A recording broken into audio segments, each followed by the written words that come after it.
City corporation যখন দুটো ভাগ হয় তখন সিটি কর্পোরেশনের লোক সংখ্যা ধরে নেওয়া হয়েছিল অ্যারাউন্ড 1 কোটি প্লাস প্লাস, এবং সেটাকে মাথায় রেখে দুটো সিটি কর্পোরেশনকে ভাগ করলে আমাদের ভাগে 80 লাখ 90 লাখ লোককে মাথায় রেখে দুই সিটি কর্পোরেশনের লোকবল ওই অনুযায়ী কিন্তু উত্তরের এবং দক্ষিণের কিন্তু ঠিক করা হয়েছিল।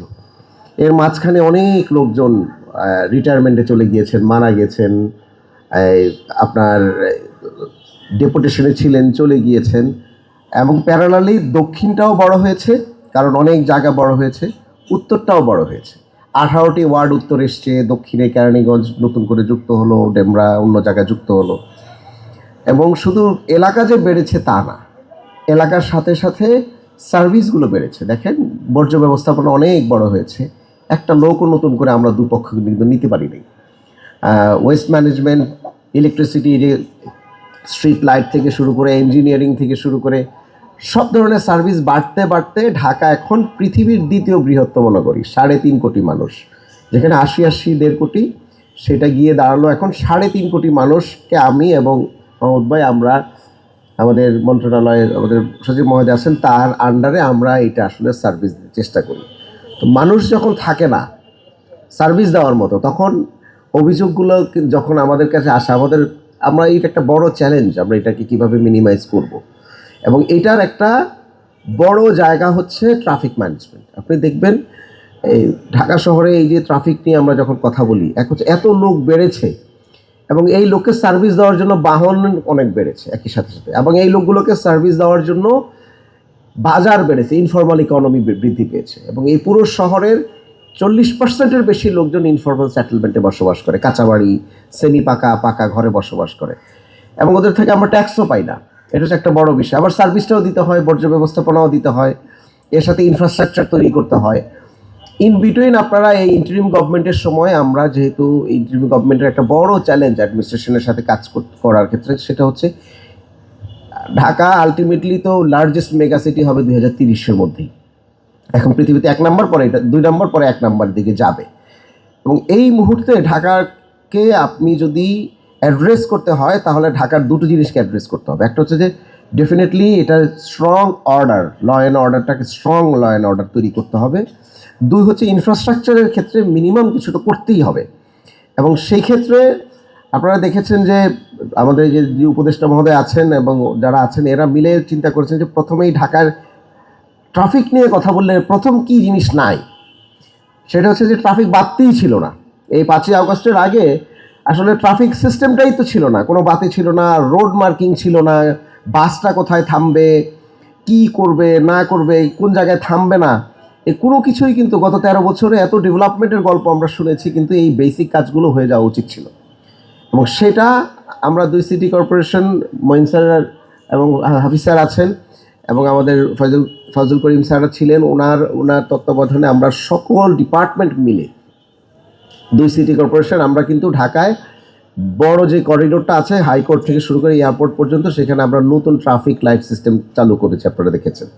এবং 2 সিটি কর্পোরেশনেই আমরা রোড মার্কিংটা কমপ্লিট করেছি, কোথায় এখন বাস থামতে হবে এটা আমরা জানি, এগুলো এবং অন্যরাও জানে, ট্রেনিংগুলো আমরা কন্টিনিউ করছি। এবং এগুলো এর সাথে সাথে আগামী সপ্তাহে আপনারা জানেন যে অনেকগুলো বাস নামানো হবে, ইভি বাস নামানো হবে। তো সুতরাং এগ্রিগেটভাবে পুরো ট্রান্সপোর্ট সিস্টেমটাকে ধরে একটা চেঞ্জ করার জন্য পাইলটিংগুলো কিন্তু আমরা শুরু করে দিয়েছি। ওইটারই ধারাবাহিকতা হচ্ছে এই যে বাংলার টেসলা নাম দিয়ে যে ক্রাইসিসটা আমরা এখন আছি, এটা তো একটা মানে রীতিমতো মানে আনরুলি অবস্থার মধ্যে চলে গিয়েছে। তো সুতরাং সেটা আমরা কিভাবে করব, সেটার একটা দীর্ঘমেয়াদী রিসার্চ বুয়েট করেছে, সেটাকে মন্ত্রণালয় এন্ডোর্স করেছে, করে আমরা এখন একটা নিয়মের মধ্যে আনতেছি। সেটা হচ্ছে যে ডিএমপি নির্ধারণ করে দিবে যে কোন ওয়ার্ডের কোন এলাকাতে কতটুকু পরিমাণ রিক্সা চলাচল যোগ্য। ধরেন একটা এলাকায়, ধরেন ধানমন্ডিতে দেখা যাচ্ছে যে 400 থেকে 500 রিক্সা হলেই হয়, কিন্তু এখানে 3-4 হাজার রিক্সা আছে, তাহলে 400 রিক্সাই মানে অনুমোদন দেওয়া হবে, বাকিগুলোকে ধানমন্ডি থেকে আস্তে আস্তে আমরা বাইর করে দেওয়া হবে।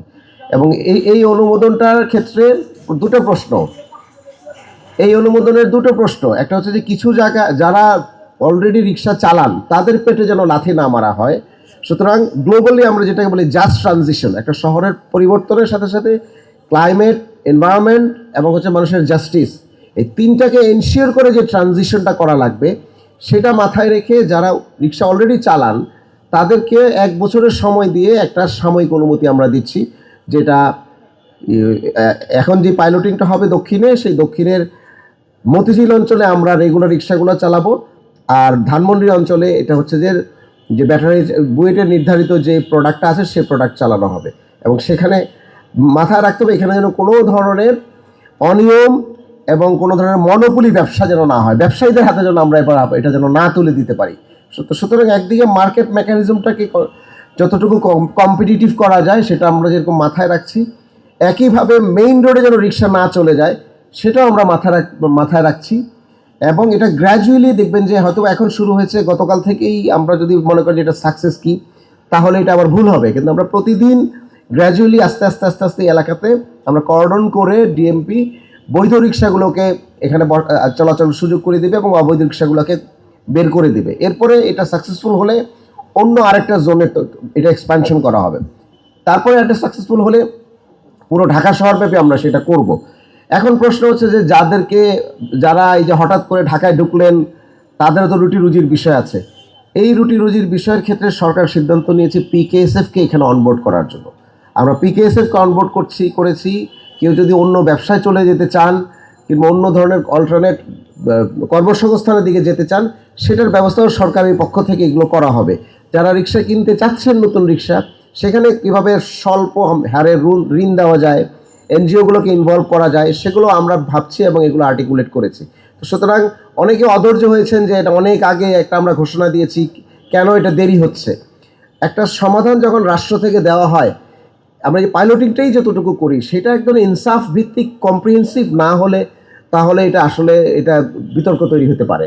এটা আমরা কন্টিনিউ করতে চাই, মিডিয়ার মাধ্যমে পুরো দেশবাসীকে আমরা জানাতে চাই ফেজ বাই ফেজ আমরা এক ধরনের ন্যায্যতা, এক ধরনের ইনসাফ আমরা সমাজের মধ্যে নিশ্চিত করতে চাই।